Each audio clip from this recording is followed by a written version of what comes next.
Hello students, in this video we will continue further with measurement and error analysis. Okay. Now हम लोगों ने error analysis में वो देखा था कि what happens when you add or subtract quantities, what happens when you multiply or divide quantities, error पे क्या फर्क पड़ता है, ये चीजें हम लोगों ने देखी थी. Okay. Now in this video we are going to look at two instruments which are actually used to measure the length. These are used to measure the length. And ये बहुत ही इंपॉर्टेंट इंस्ट्रूमेंट्स है. आप शायद practicals के दौरान भी ये instruments पढ़ोगे. You will look at these instruments, you will study these instruments. Okay, so these instruments are used to measure the length, okay, of the objects. Now the thing is, आप ये कहोगे कि sir इनकी क्या जरूरत है, आप तो स्केल यूज कर ही सकते हैं ना. हम लोग, हमारी जो स्केल है, we can use the scale. So मान लो ये 0 सेंटीमीटर है. आप अगर जो छोटी स्केल यूज करते हो तो 15 सेंटीमीटर लॉन्ग होती है. मान लो ये 1 सेंटीमीटर है. तो क्या होता है कि ये जो 1 सेंटीमीटर का डिवीजन है, it is further divided into 10 parts. 2, 3, 4, 5, 6, 7, 8, 9, right. And ये हर एक जो डिवीजन होती है, this division, this is your 1 mm, right, या 1/10 सेंटीमीटर. इट्स लाइक 1 सेंटीमीटर को आपने 10 इक्वल पार्ट्स में डिवाइड किया है, तो हर एक जो ये छोटा डिवीजन है उसकी लेंथ जो है that would be equal to 1/10 centimetres, that is 1 mm. So on the scale I can say that इस स्केल पे the smallest division is 1 mm. Okay. Now if I ask you to accurately draw a line, आपको accurately वो line draw करनी है. Okay. Smallest possible line that you can accurately draw, वो उसकी length कितनी होगी? Smallest possible line which can be accurately drawn.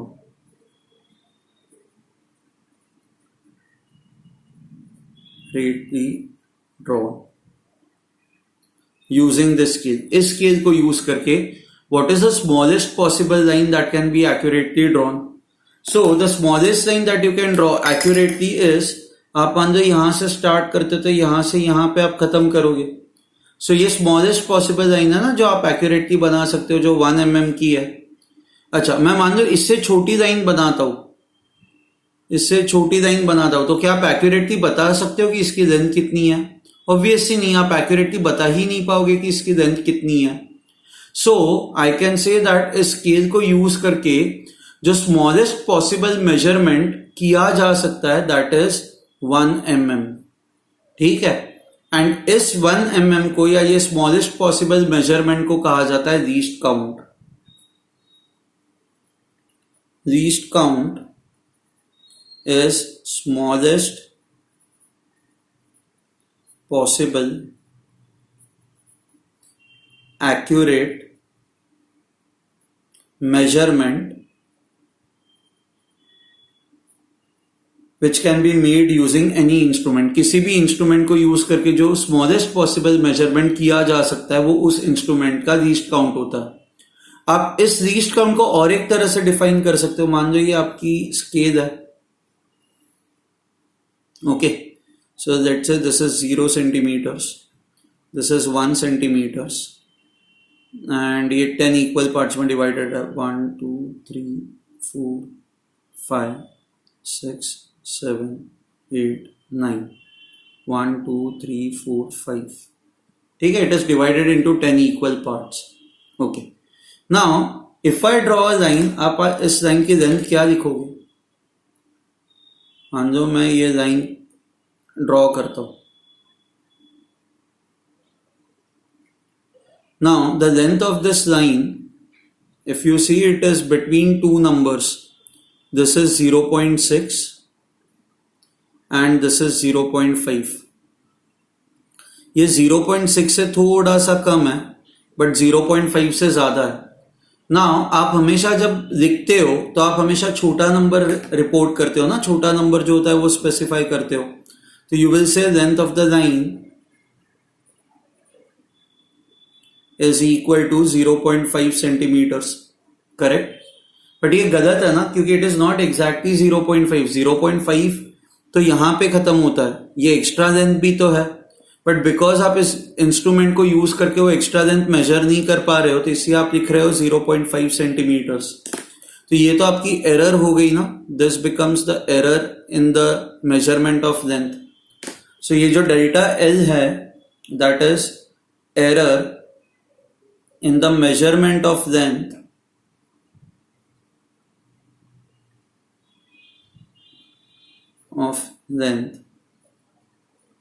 Okay.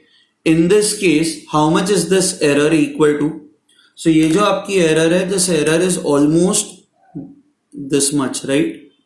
ये आपकी error इतनी है almost, and इसकी length almost कितनी है? इस error की जो length है, that is almost equal to 1 mm, correct? So I can say maximum possible error. See, आप line ऐसे भी बना सकते हो ना. So even this line is between 0.5 and 0.6 mm. But इसमें अगर जो आप एरर देखोगे तो एरर का पार्ट बहुत छोटा है, इसमें ये एरर का पार्ट बड़ा है, बट इसमें ये एरर का पार्ट जो है दैट इज रिलेटिवली स्मॉल. समझ में आ रहा है आपको? सो व्हाट आई कैन से is the maximum possible error जो हो सकती है, दैट मैक्सिमम पॉसिबल एरर वो कितनी हो सकती है? वो इतनी हो सकती है ना. मैं वापस और एक स्केल बनाता हूं. It's very important that you understand this concept. Okay, so I can से, ये मान लो ये लाइन है. ओके, मैं डिविजन्स मार्क कर देता हूं.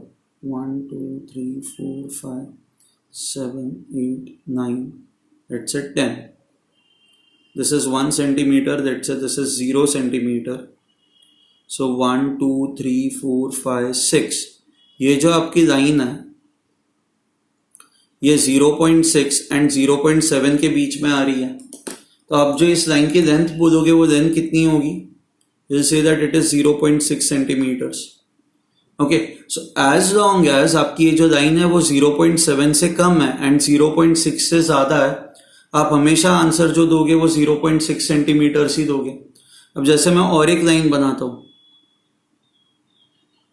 ऑलमोस्ट यहां तक टच हो रही है, एग्जैक्टली 0.7 नहीं है, 0.7 के जस्ट पहले आप रुक रहे हो. ओके, तो इस केस में इसकी एक्चुअल लेंथ जो है, एक्चुअल लेंथ इज 0.699999 सेंटीमीटर्स ना, ऑलमोस्ट 7 है. बट आप यहां पे रिपोर्ट क्या करोगे? What is the reported length that you will right over here? आप हमेशा ये, आपको पता है ये लाइन जो है वो 0.6 एंड 0.7 के बीच में लाई कर रही है, तो आप हमेशा छोटा नंबर जो है वो स्पेसिफाई करोगे. तो you will write it as 0.6 centimetres. So ये इसकी एक्चुअल लेंथ है, बट आप रिपोर्ट तो इतनी ही कर रहे हो, तो आपकी एरर कितनी हो गई? आप एरर अगर जो निकालोगे तो दिस माइनस दिस, ये जो भी आपका एक्स्ट्रा पार्ट है, ये extra part becomes your error. So इस केस में आपकी एरर कितनी हो गई? Your error would become equal to 0. आप बस इसको सब्सट्रैक्ट करो, 99 सेंटीमीटर्स, दैट इज 0.1 सेंटीमीटर्स ना, रफली 0.1 centimetres. And 0.1 is nothing but 1 mm. And हमने ये कहा था कि 1 mm is also the least count of the scale. Okay, so I can now define least count as, count can be defined as the maximum possible error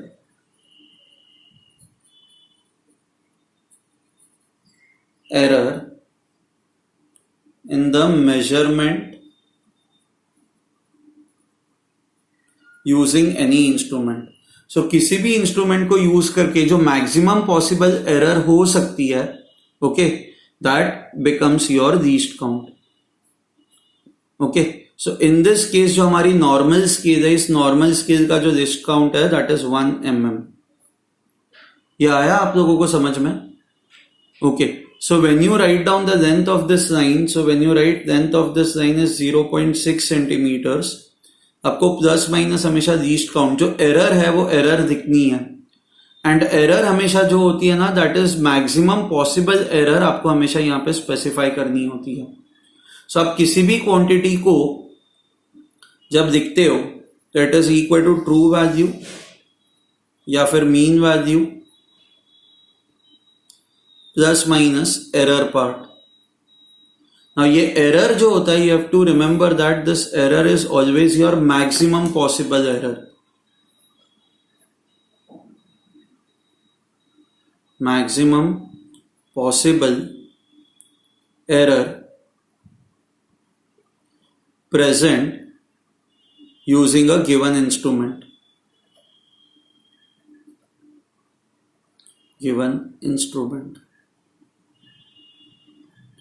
Right? So ये जो error होगी, now maximum possible error in the measurement using a given instrument, इसी को तो least count कहा जाता है.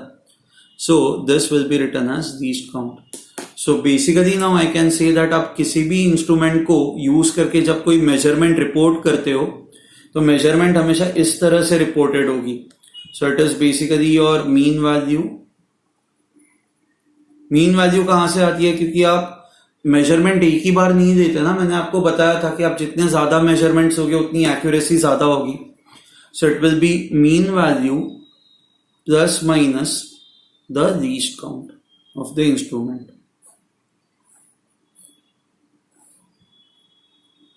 ठीक है, fine.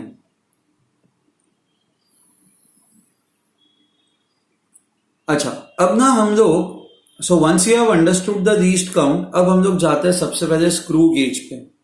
This is very simple to understand. Okay, screw gauge. Now screw gauge क्या होता है? So why do we need screw gauge? अगर जो ये screw gauge and vernier callipers they are used to measure the length, right?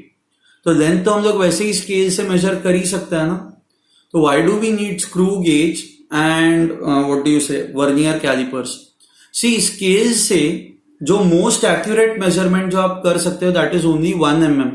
अगर आपको 1 mm से छोटी कोई मेजरमेंट करनी है तो आप स्केल यूज नहीं कर सकते. फॉर एग्जाम्पल, मान लो आपके पास एक वायर है एंड आपको उस वायर की थिकनेस या डायमीटर जाननी है, तो स्केल से आप एग्जैक्टली वो उसकी डायमीटर नहीं जान पाओगे. ओके, मान लो कि मैं आपको बोलूं कि आपके जो बाल है उसकी थिकनेस कितनी है, तो बहुत ही कम है ना वो थिकनेस. उस थिकनेस के लिए ये स्केल काम नहीं आएगी. तो उसके लिए आपको और ऐसे इंस्ट्रूमेंट्स चाहिए जो छोटे लेंस को, छोटे डायमेंशंस को मेजर कर पाए. सो दो small instruments are your screw gauge and vernier callipers.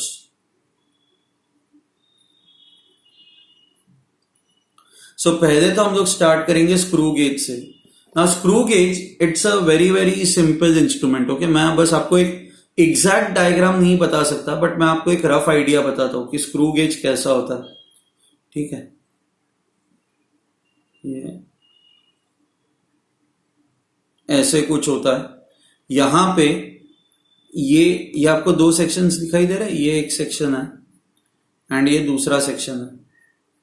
Okay, ये दो सेक्शंस को आप सेपरेट कर सकते हो. तो अभी ये दोनों सेक्शंस एक दूसरे से जॉइंट है. ओके, नाउ स्क्रू गेज पे there are always two scales, main scale and circular scale. Okay, now main scale and circular scale. Okay, अब ना मैं आपको थोड़ी देर में एग्जैक्ट डायग्राम दिखाऊंगा, बट अब just to make you understand कि एग्जैक्टली वर्क कैसे करता है. आपको जिस भी चीज का डायमेंशन, मान लो थिकनेस, डायमीटर या कोई भी छोटा डायमेंशन जो आपको मेजर करना हो, जैसे फॉर एग्जांपल ये आपके पास एक बहुत ही पतली सी रॉड है एंड इस रॉड की जो थिकनेस है, ये थिकनेस आपको मेजर करनी है. तो आप क्या करते हो, इस रॉड को ना यहाँ पे इंसर्ट कर देते हो. ये थोड़ा सा इसको ये साइड पे लेके जाओगे, यहाँ पे गैप क्रिएट होगी एंड गैप क्रिएट होने के बाद आप इसको क्लैम्प कर दोगे. ओके, तो आपने यहाँ पे फिट कर दिया. फिर ये दो जो स्केल्स है, एक आपकी मेन स्केल है एंड ये आपकी एक सर्कुलर स्केल है, इनको यूज करके हम लोग इसकी थिकनेस फाइंड आउट कर सकते हैं. Now before we go on to that, why do we call this as a screw gauge? Okay, हाँ, आपने स्क्रू देखा हुआ है, राइट? स्क्रू कैसा होता है? मान लो ये ऐसा हेड होता है एंड मान लो ये एक ऐसा स्क्रू है, तो इस पे ऐसे थ्रेडिंग होती है ना. ओके। एंड स्क्रू का एडवांटेज ये होता है कि जब आप इसको घुमाते हो, ओके, तब ये स्क्रू, मान लो कि आप इसको घुमा रहे हो, यहाँ पे नट है आपका, वो जो नट होता है, let's say you have nut over here, आप जैसे ही इसको घुमाओगे ये स्क्रू एक तो आगे भी जाएगा, and at the same time जब आप इसको रोटेट करते हो it also has a circular motion. So this screw has two motions, one it has a linear motion क्योंकि ये आगे जाता है, and it also has a circular motion क्योंकि ये घूमता रहता है। आप इसको घुमाते हो, आप इसको आगे भेजने के लिए आप आगे पुश नहीं करते, आप इसको घुमाते हो तो ये अपने आप से आगे जाता है। ओके, आपको ये भी पता होगा कि एक रोटेशन के बाद स्क्रू पता है कितना आगे जाता है, when you rotate it once, so after one complete rotation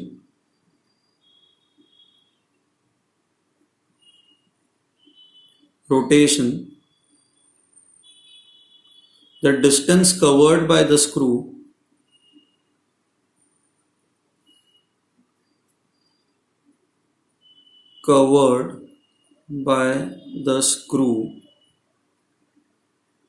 is equal to the distance between two threads. Distance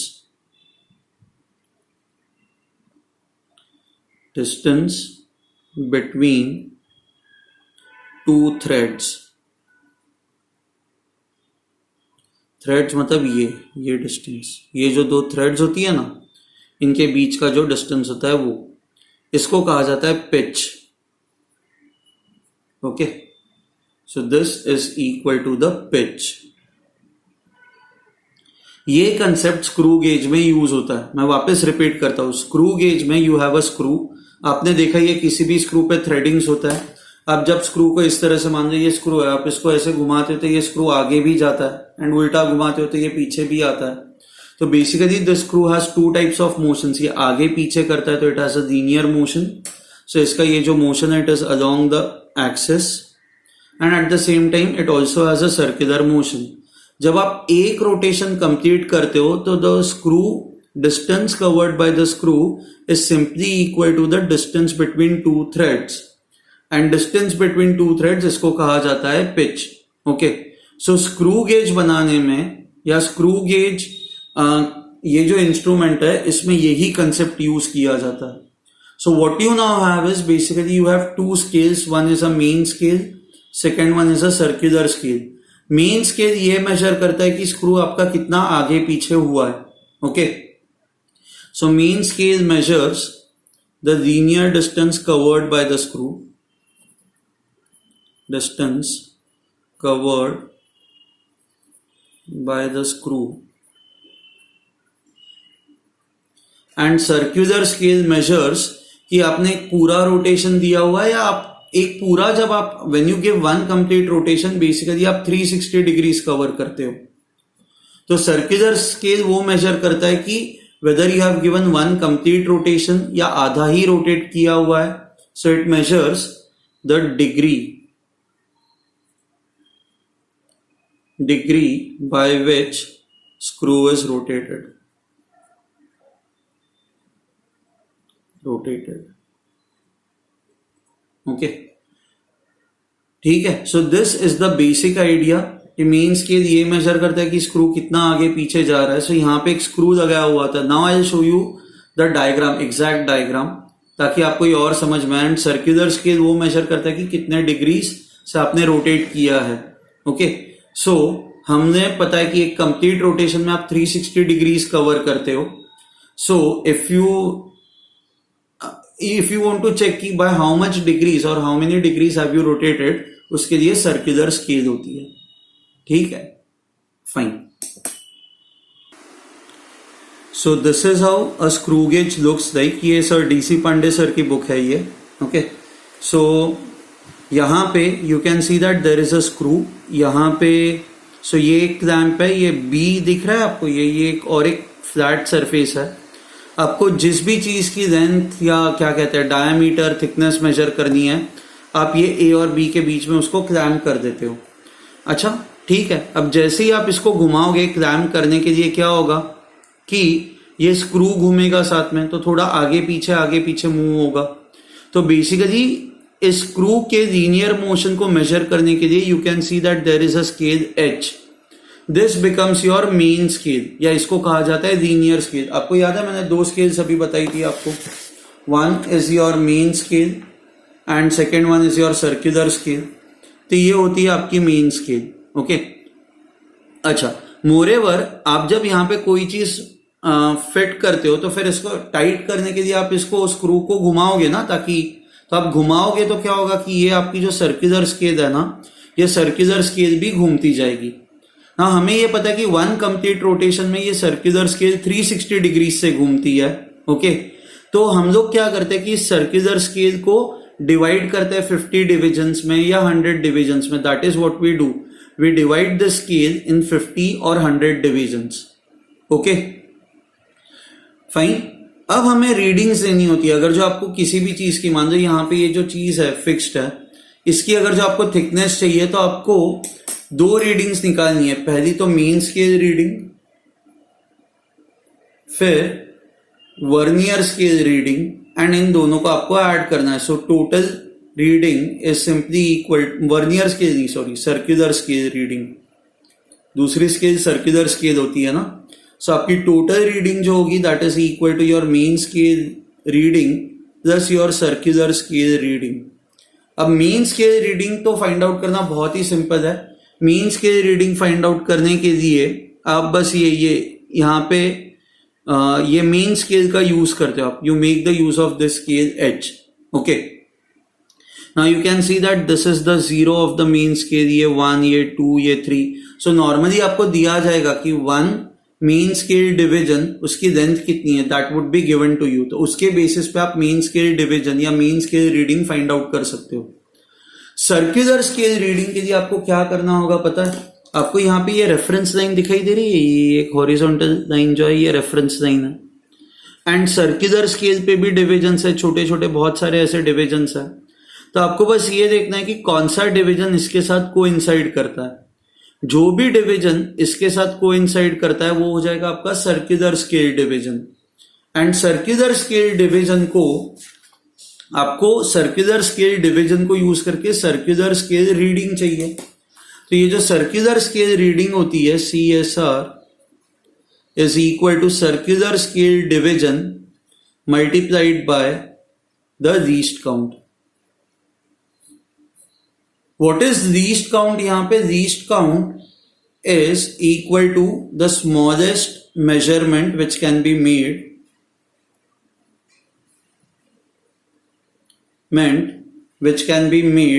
and the smallest measurement is equal to 1 circular scale division. Okay, so circular scale division, 1 circular scale division, okay, जो भी होती है that is basically the smallest measurement that you can make. अब ना आपको ना चीजें नहीं समझ में आ रही होंगी बहुत ज्यादा कि इसको यूज कैसे करना है। बस अभी के लिए आपको क्या याद रखना है, हमेशा स्क्रू गेज के अंदर 2 स्केल्स होती है, एक मेन स्केल होती है, एक सर्कुलर स्केल होती है। ओके, मेन स्केल जो है वो आपको ये बताती है कि स्क्रू कितना आगे पीछे जा चुका है।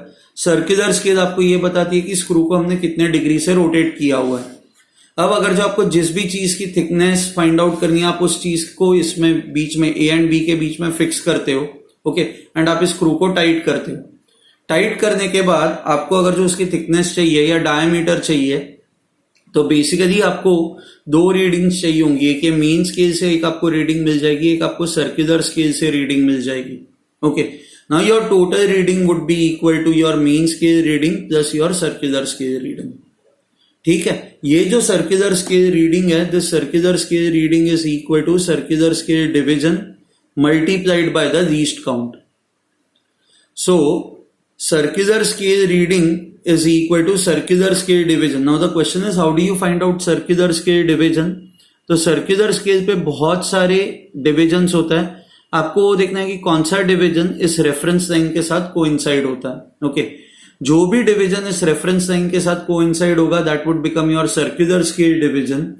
And circular scale division multiplied bye least count आप करोगे तो आपको मिल जाएगी सर्कुलर स्केल रीडिंग। इन दोनों को ऐड करोगे तो आपको मिल जाएगी टोटल रीडिंग।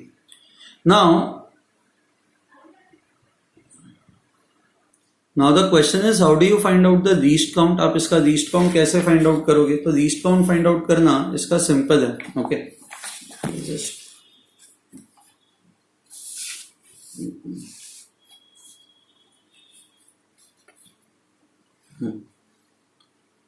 हमें ये पता है कि ये स्क्रू है, okay.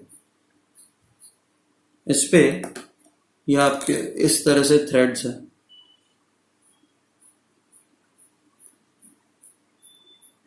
so this becomes the pitch, this is the pitch, ठीक है. Now this pitch is also equal to 1 mean scale division, क्योंकि आप जैसे ही एक रोटेशन कंप्लीट करते हो, ये जो स्क्रू है वो स्क्रू इधर आगे जाता है या पीछे आता है. सो बेसिकली आप ये जो मेन स्केल है ना, मेन स्केल के अंदर आप डिविजन ऐसे ही निकालते हो कि एक कंप्लीट रोटेशन के बाद स्क्रू कितना आगे गया, तो यहां से वो यहां तक गया, फिर और एक कंप्लीट रोटेशन के बाद स्क्रू कहां पे चला गया, तो यहां से यहां तक गया, फिर यहां से यहां तक गया. ये आ रहा है समझ में आपको? So I can write pitch is equal to 1 mean scale division.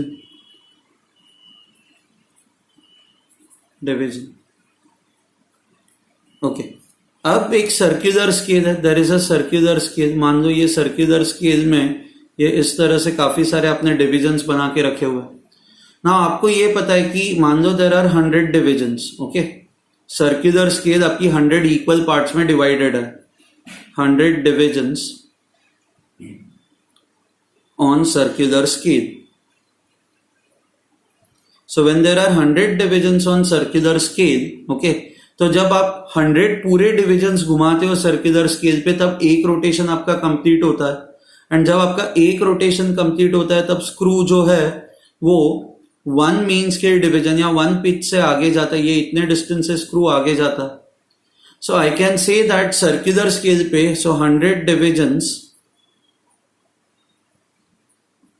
on circular scale is equal to 1 main scale division. Correct? क्योंकि आप जब सर्कुलर स्केल पे 100 डिवीजन से इसको रोटेट करते हो तब ये स्क्रू जो है वो main scale 1 main scale division से आगे चला जाता है, 1 पिच से ये आगे चला जाता है. तो बेसिकली इस केस में 1 सर्कुलर स्केल डिवीजन कितना होगा? ये 100 डिवीजन से 1 main scale division. So therefore 1 circular scale division is equal to 1 mean scale division divided by 100 करोगे. 1 mean scale division divided by 100. And this 1 circular scale division, this is basically the smallest measurement that can be made. Smallest measurement that can be made. And यही हो जाता है least count. So now I can say least count is simply equal to 1 mean scale division, जिसको हम लोग pitch कहता है, divided by number of circular scale divisions. ठीक है, this becomes your least count. So now I can simply say this, your total reading, we know that it is mean scale reading plus circular scale reading. Okay. Now this becomes equal to mean scale reading. Circular scale reading can be counted as circular scale division multiplied by least count. This becomes your total reading. Okay. इस पे ना एक simple सा सम करता है ताकि ये चीज आपको आराम से समझ में आ जाएगी. Okay, this is the question given that circular scale has 100 divisions. So ये जो आपकी circular scale है, it has 100 divisions. And in one complete rotation, screw advances by 1 mm. So if screw advances by 1 mm, ये आपका pitch हो गया. 1 mm is your pitch, and it is nothing but this distance. Correct? So we know that हमें क्या चीज पता है कि this is 1 mm.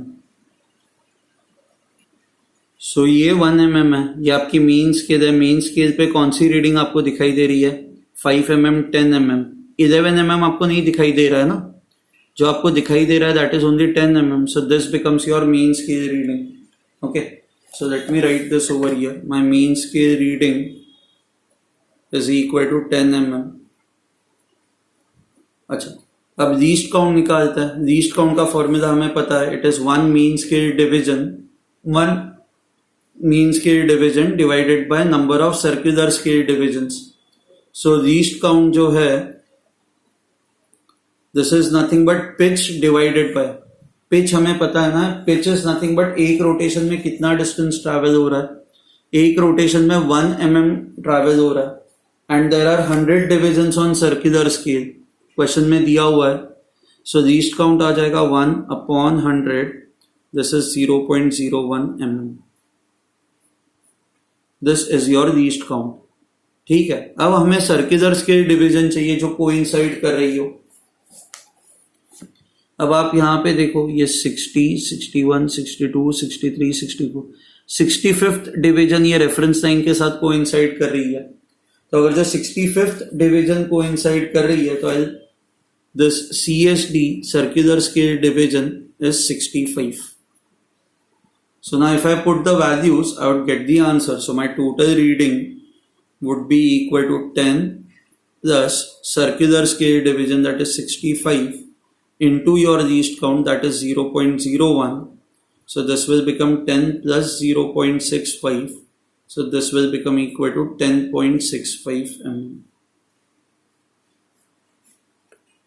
ओके. आपको अगर जो फाइनल आंसर दिखना हो तो आपका फाइनल आंसर ये होगा कि ये जो भी है, मान लो आप थिकनेस मेजर कर रहे हो. So thickness, that is diameter, is your reading, that is 10.65 plus minus your least count 0.01 mm. This would be your answer. I hope you have understood this. In the next lecture we will look at zero correction and इस पे अब फिर बहुत सारे questions करते हैं. जैसे ही इस पे क्वेश्चंस करेंगे ये जो कंसेप्ट है ये आपका और क्लियर हो जाएगा. ठीक है. ओके देन, चलो बाय एवरीवन.